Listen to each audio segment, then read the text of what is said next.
We're going to, throughout the day, share our top 10 tips to help you prepare and inspire you for your projects.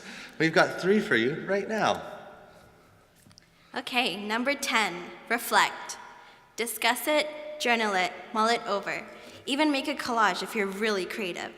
Everyone has a different way to reflect, but the important thing is that you take the time to do so. It's impossible to learn from your projects unless you take the time to review and think about what you're experiencing and how this might influence your thinking. Number 9, be positive, have fun, and play. As UBC students, we will be guests, and children will be looking to you as role models. If the children, or even other group members, notice you are sleepy or bored, this might rub off on them. If the kids see that you're having fun, they will definitely have fun too. Number 8, be aware of stereotypes. Try not to make assumptions about how the children are going to behave or respond to you based on your internal judgments or preconceived notions. So here's our next set of tips for your projects. Number 7, be patient. Working with large groups of people can be hard and there can be conflict. Make sure you are patient, as some group members will have different ways of doing things. Also, remember that you are working with children. They sometimes have a short attention span and may need to be told or shown how to do something more than once. Number 6, be aware of your comfort zone. Some of us haven't worked with children before, and some of us have. Some prefer large groups, but some prefer to work individually.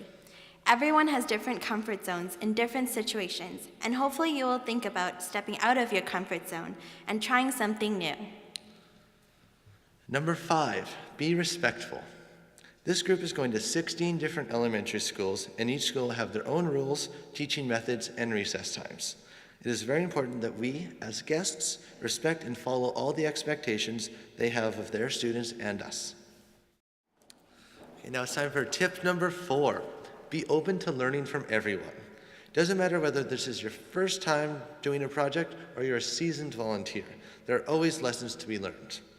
Make sure you are ready to learn from everyone, whether it be your group leaders, teachers, other group members, and especially the students at the school. Number 3, be flexible. Sometimes things might not go according to plan. An activity may not be going very well, or perhaps it's taking longer than you expected. Don't be afraid to deviate from the timeline, as the kids won't be able to notice that anything is out of order, but they will notice if you start to stress out. And tip number 2, take care of yourself. You need energy to keep up with the kids, and if you don't eat breakfast or forget to pack your lunch, you'll be out of energy by recess. And for those students that live in residence, don't forget that the caf opens later in the morning, so you'll probably need to do something else for breakfast. This leads us to our number 1 tip. Plan how to get to your school before the Tuesday morning of your project. Go on translink.bc.ca and use the trip planner tool. Write down or print out the directions, or maybe even meet up with a friend who's going to the same school. Okay, and we have one more thing for you today. We know that everyone who's involved with the Reading Week Community Service Learning projects undoubtedly has a passion for making a difference in their community, and we each express our interests in different ways. We're pleased to present one of our student leaders this year who's going to perform a slam poem about the Reading Week Community Service Learning projects. Please put your hands together once again for Dzifa. Connect the dots so our lives can meet at a place where I can inspire you, and you inspire me to be a better person. A place where I am free to be a kid again, because that's when I am creative enough to come up with ideas that will change the world. Connect four people with 4 other people for them to challenge each other. Connect 4 so they can play, not to win, but to inspire others to join and play. So they can learn to exchange thoughts, ideas, and mind.